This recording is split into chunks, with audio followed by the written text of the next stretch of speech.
Memasuki dekade kedua abad ke-21, dampak-dampak perubahan iklim terasa di seluruh dunia saat ini. Kegiatan perekonomian dan pertambahan penduduk telah menimbulkan konsentrasi gas rumah kaca di atmosfer yang belum pernah terjadi sebelumnya dan mengakibatkan suhu udara bumi yang memanas. Permukaan air laut naik, kadar asam laut meningkat, dan iklim yang berubah memberikan dampak pada sistem alam dan manusia di semua benua.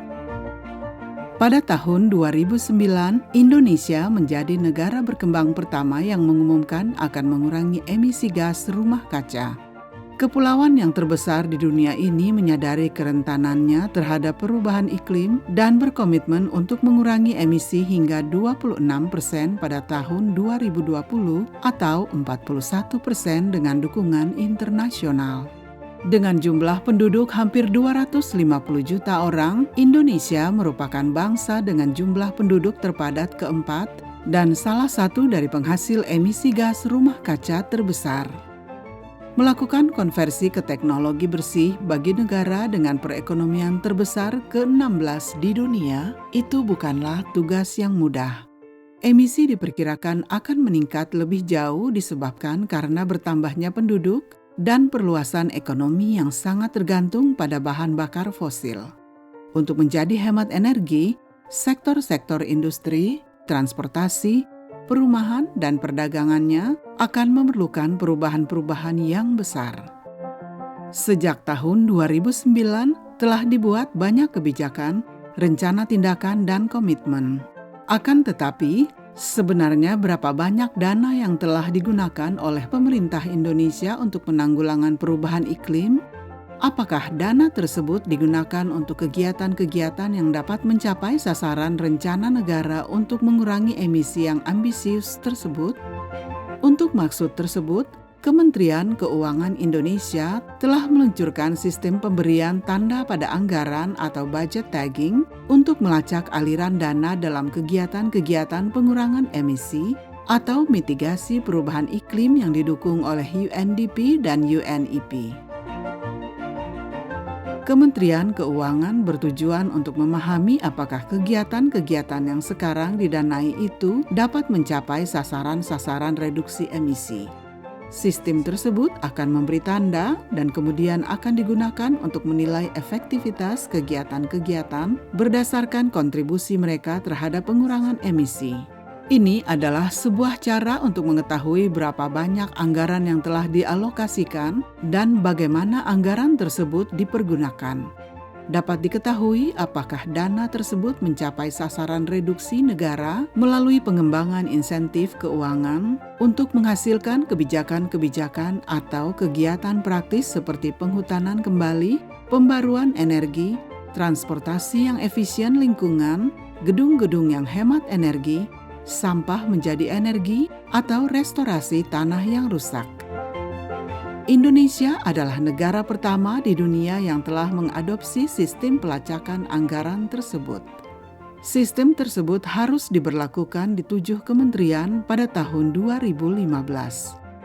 Nah, budget tagging bisa membantu pemerintah di dalam mengontrol perencanaan yang dilakukan oleh KL dan pembiayaan yang diberikan oleh pemerintah di dalam melaksanakan aktivitas tersebut, sehingga bisa pada akhirnya bisa membandingkan antara perencanaan dan implementasi serta output yang dicapai dari masing-masing kegiatan tersebut terkait dengan misalnya dalam hal ini adalah berapa besar dengan mengeluarkan budget sekian, berapa besar emisi yang akan diturunkan. Agar setiap alokasi anggaran terhadap kegiatan apapun juga, termasuk misalnya kegiatan yang mendukung mitigasi ataupun adaptasi, itu sudah ditandai dengan sebuah kode tertentu. Apakah dilaksanakan atau tidak, itu juga dapat diketahui dengan kode-kode yang ada di dalam kode program dan kegiatan. Ini salah satu contoh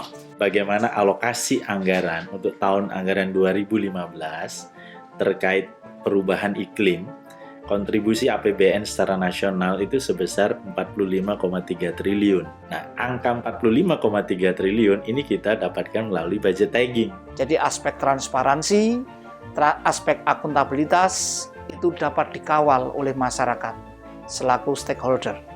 Saya pikir dengan menerapkan satu budget tagging itu akan membantu pemerintah untuk lebih mengefisienkan budgetnya, sehingga hanya kegiatan-kegiatan yang cost efektif yang akan dibiayai.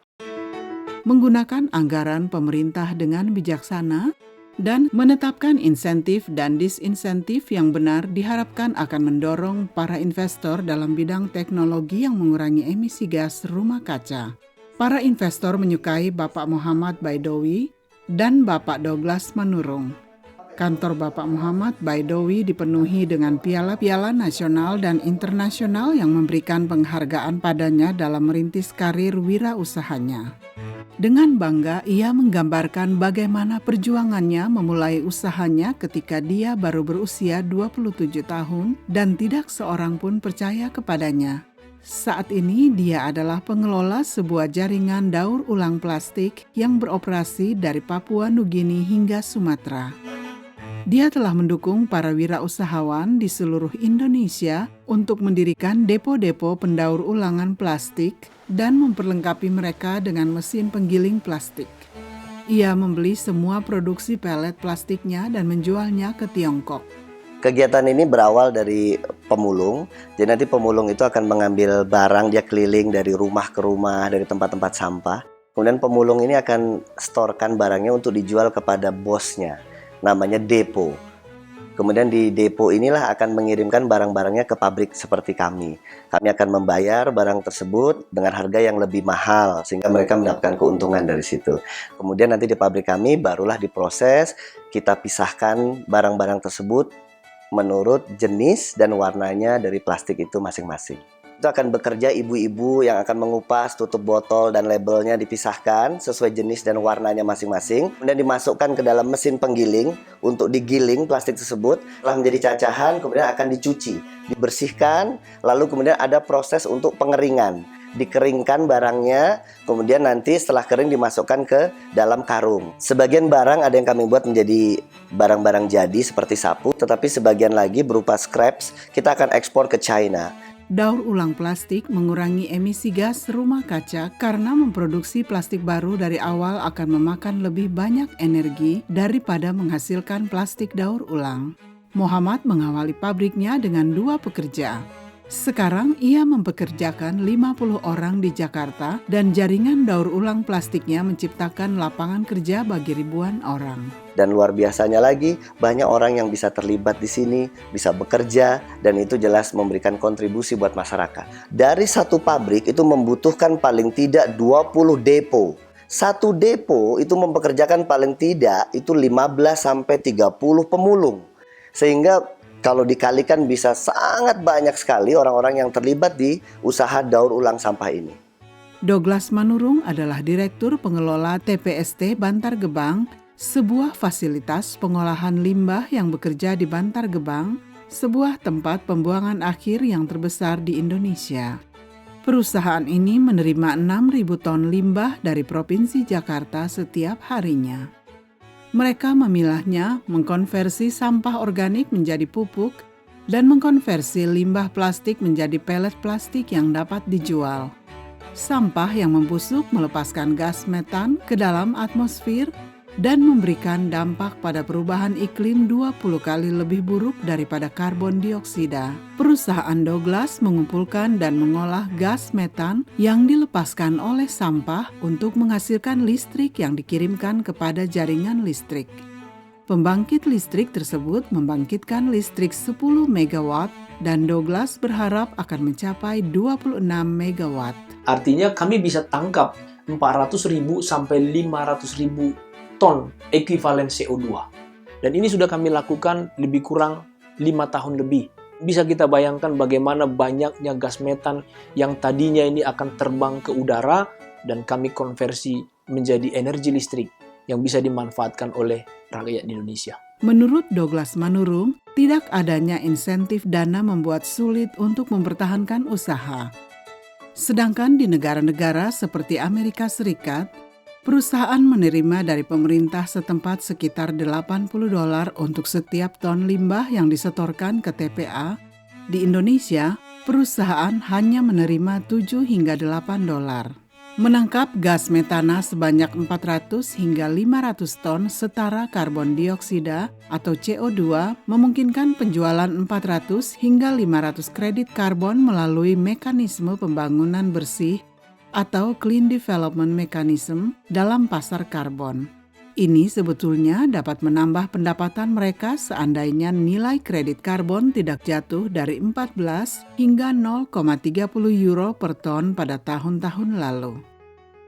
Meskipun proyek-proyek seperti Majestic Buana Group atau TPST Bantar Gebang melakukan pekerjaan yang luar biasa untuk mengurangi emisi, namun pada akhirnya insentif atau disinsentif pemerintahlah yang memungkinkan mereka untuk gagal atau berkembang. Pemerintah perlu mengenali jenis kegiatan strategis yang dapat menciptakan lingkungan yang ramah bagi masyarakat dan investasi swasta yang berhasil.